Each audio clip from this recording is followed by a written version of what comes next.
ہم اپنے کانٹیکس میں تو سر بات کریں گے، لیکن یہ جو امریکہ میں ہوا ایک افغان اس کا کنیکشن نکل آنا اس پورے انسیڈنٹ کے ساتھ، تو پھر ظاہر ہے امریکہ کا بھی جو ریاکشن تھا میں دیکھ رہی ہوں کہ بڑا ہی سخت ایک دم سے آیا ہے، ساری جو امیگریشن کے پروسیسز ہیں وہ روک دی ہیں افغان نیشنلز کے. اس سچویشن کو سر آپ کیسے دیکھ رہے ہیں؟ بہت شکریہ یشوین، آپ نے انوائٹ کیا.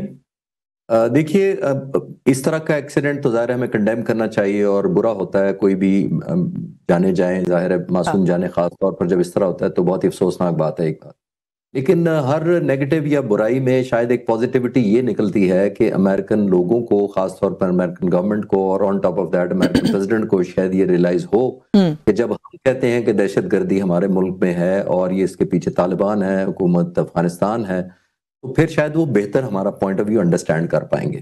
کیونکہ ادروائز جب تک آپ پر خود نہ بیتی ہو تو شاید آپ افسوس تو کرتے ہیں، لیکن آپ تکلیف یا جتنی اذیت آپ کو گزرتی ہے خاص طور پر ان خاندانوں کو، اس کا احساس نہیں کر سکتے. چینلز پر پچھلے دنوں جب بھی میں جاتا تھا تو انہوں نے کہا جی حکومت نے ابھی کیا ہے، افغانستان کے لوگوں نے بھی کہا جی پاکستان نے ریٹیلیشن کی ہے، تو لوگ مجھ سے پوچھ رہے تھے اب کیوں کی ہے.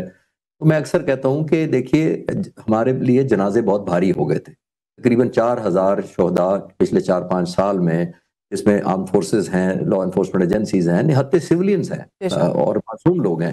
جب آپ ان کو کریں گے تو ایک بہت بھاری ہوتا ہے. میں اکثر لوگوں کو کہتا ہوں کہ یہ سب سے مشکل جو ہے یہ مرحلہ ہوتا ہے ماں باپ کو، بیوی کو، بہن بھائیوں کو، بچوں کو ایک شہید کا ہو بے شک جنازہ گھر پہنچانا.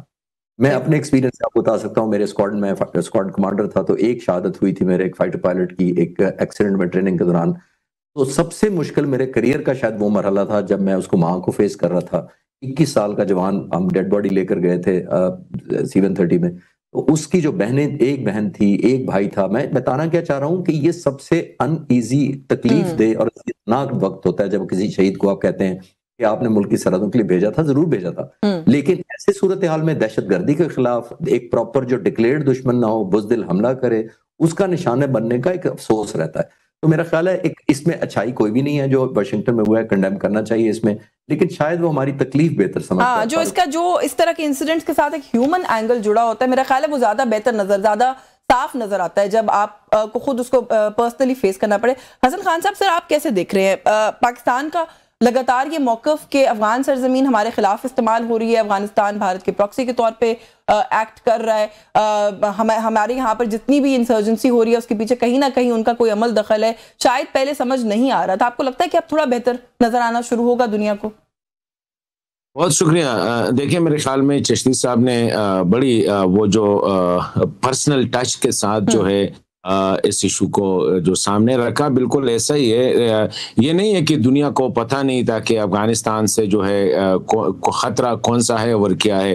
اگر آپ دیکھیں تو اسی دن ڈنمارک کے سفیر کی اسپیچ آپ نے دیکھی ہوگی UN میں، اس کے بعد جو رشین کا، اور رشیا اس طرح UN کے کتنے رپورٹس آئے، تقریباً 3 رپورٹس یا 2 رپورٹس جو مسلسل آئے. UN کے 193 ممبرز ہے، کسی نے بھی اس کے ساتھ اختلاف نہیں کیا ہے.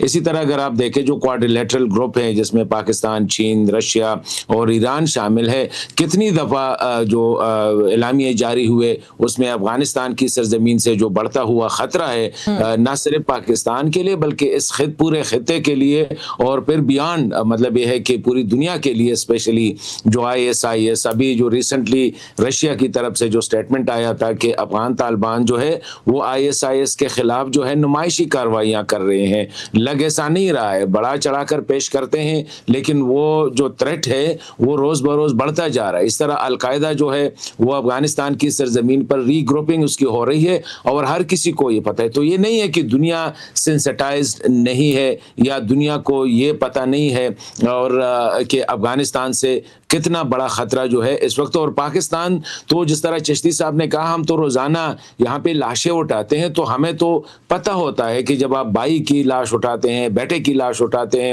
اور یہ جتنے بھی ہمارے اداروں، سیکیورٹی ادارے ہیں یا پولیس ہے، اس طرح کل بنو میں پولیس پہ حملہ ہوا، 3 ہمارے جوان جو ہے وہ شہید ہوئے، تو وہ بھی کسی کے بیٹے تھے، کسی کے بھائی تھے، کسی کے باپ ہوں گے. مطلب ہے کہ لیکن سر وہ اسٹیبلش ہم یہی کرنا چاہ رہے ہیں نا کہ جب خود پر بیتتی ہے تب زیادہ بہتر سمجھ آتی ہے. اب خود پر گزری ہے تو فوراً سے جو امیگریشن پروسیس ہے اس کو روک دیا ہے. ڈونلڈ ٹرمپ نے کہا افغانستان دنیا پر جہنم ہے. جب ہم بتاتے ہیں کہ ہمارے ساتھ ہوتا ہے تو پھر اتنا زیادہ امپیکٹ نہیں آتا اس بات کا، یا ریسیو نہیں کرتی دنیا اس کو اس طرح. देखिए मेरे ख्याल में अगर आप देखें अमेरिका ने जब उनके सिर्फ ये 2 बंदे जो है नेशनल गार्ड वो जख्मी हुए हैं और कितने प्रॉम्प्ट एक्शन लिए, तो मैं समझता हूं कि हमने काफ़ी टाइम जो है ज़ाया किया है और 4 साल तक जो है हम ये सारा भुगतते रहे और हम कंप्लेंट करते रहे, दुनिया को बताते रहे अफगान तालिबान के साथ। इसी हवाले से हमने हर फोरम, यहाँ तक कि हमने वो जो है कि नान का वो जो है स्टेप्स भी लिए, जैसे ट्रेड के हवाले से हमने कितने इंसेंटिवाइज किया ट्रेड्स का। मेरे ख्याल उस दिन में एक अफगान जो साहब का ट्रेड मिनिस्टर रहा है उससे मैं बात कर रहा था, उसने मुझे बता दिया कि पाकिस्तान ने ट्रांजिट ट्रेड के हवाले से जितने ज्यादा इंसेंटिव्स तालिबान की रिजीम को दिए हैं इससे पहले कभी नहीं किया। मतलब ये है कि पाकिस्तान ने कोशिश की है कि टैक्स से पहले जो है कैरेट को यूज करे, मतलब ये कि इंसेंटिवाइज करे, लेकिन वो सारे वो जो है वो काम ना कर गए। तो मैं समझता हूं कि जिस तरह अमेरिका ने फौरी तौर पर इमिग्रेशन प्रोसेस भी रोक दी और जिस तरह प्रेसिडेंट ट्रंप का अगर आप उसका स्टेटमेंट देखे तो मेरे ख्याल में वो तो शुरू ही से बड़ा थ्रेटनिंग है। आपने कहा ना फौरी तौर पे कुछ करने की जरूरत है, कुछ चीजों में डिस्टिंक्शन भी फौरी तौर पे करने की जरूरत है। हमारा तो सर चिश्ती साहब वो जो बिल्कुल बेसिक्स है होते हैं ना, किसी भी चीज की एक बेसिक बुनियाद होती है, मुझे लगता है अभी तो वही दुरुस्त नहीं है। हमें तो पहले वहां से शुरू करना चाहिए। हमारे यहाँ पहले की बहस रही गुड तालिबान बैड तालिबान, अब हमारे यहाँ बहस है तहरीक तालिबान अफगानिस्तान और तहरीक तालिबान पाकिस्तान। थोड़ा सा सर इसके ऊपर बात कर ले कि ये भी वही गुड तालिबान बैड तालिबान वाली ही बहस है या इस तफरीक को अब हमें खत्म कर देना चाहिए, क्योंकि अगर उनकी सरजमीन इस्तेमाल हो रही है, वो वहां पर रूल कर रहे हैं, वो उनकी सरपरस्ती कर रहे हैं, तो फिर डिस्टिंक्शन क्या है सर? देखिए शिन, इसमें बिल्कुल सही बात है कि अनफॉर्चुनेटली हमारी भी पॉलिसी में थोड़ा सा झोल रहे हैं। अभी हम कुछ तालिबान के ग्रुप्स को इंसेंटिवाइज करते रहे हैं और कुछ को ज़ाहिर है टारगेट करते रहे हैं और उसी की वजह से कुछ शय लेते हैं। देखिए इनमें ये आइडेंटिफिकेशन बड़ी मुश्किल होती है तालिबान के दौरान, क्योंकि इनके पास कोई असूल या बायलॉज इतने नहीं, या एसओपीज नहीं होते इनके आपके साथ लॉयल्टी में। जब तक आप उनको इंसेंटिव दे रहे हैं, अपने साथ एंगेज रखेंगे, उनको वैल्यू करेंगे, वो आपके साथ रहेंगे। लेकिन जब होगा, देखिए ये सब के सब एक बेबुनियादी, मैं कहता होता हूँ, ये पावर हब्स हैं।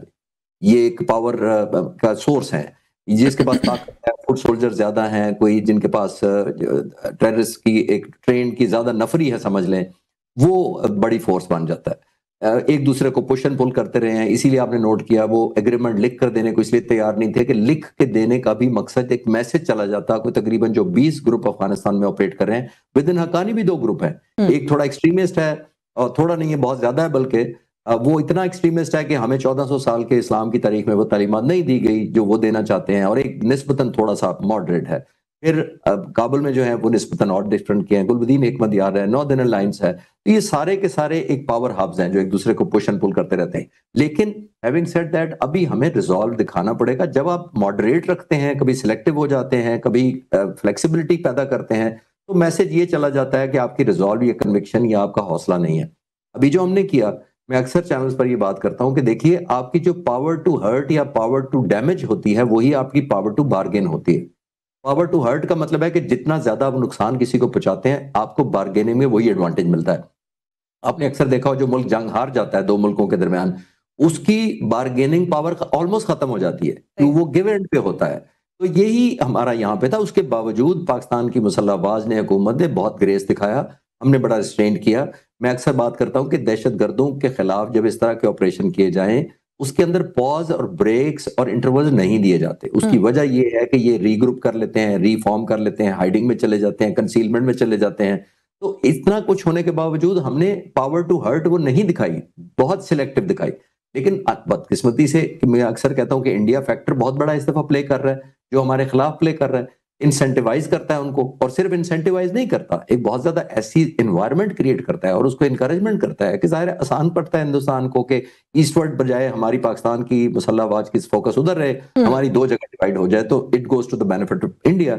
और जैसे मैंने अक्सर हम बचपन से सुनते आए थे कि मेरे दुश्मन का दुश्मन जो है वो मेरा दोस्त है, तो बेसिकली तो यही किया जा रहा है कि एक दुश्मनी क्रिएट की जा रही है अनफॉर्चुनेटली। लेकिन हमारा जाहिर है हमें अभी भी बहुत बैलेंस किया है, बड़ा रिस्ट्रेन किया है। लेकिन अल्लाह करे ये जो इंसिडेंट हुआ है इसमें से सिर्फ ये पॉजिटिव निकला है कि दुनिया में एक एलिमेंट ऑफ रियलाइजेशन हो जाए कि तालिबान वाकई, तालिबान गुड तालिबान बैड तालिबान का कुछ नहीं होता। एनी टेररिस्ट, उसको तालिबान कह लें या कोई और नाम दे ले।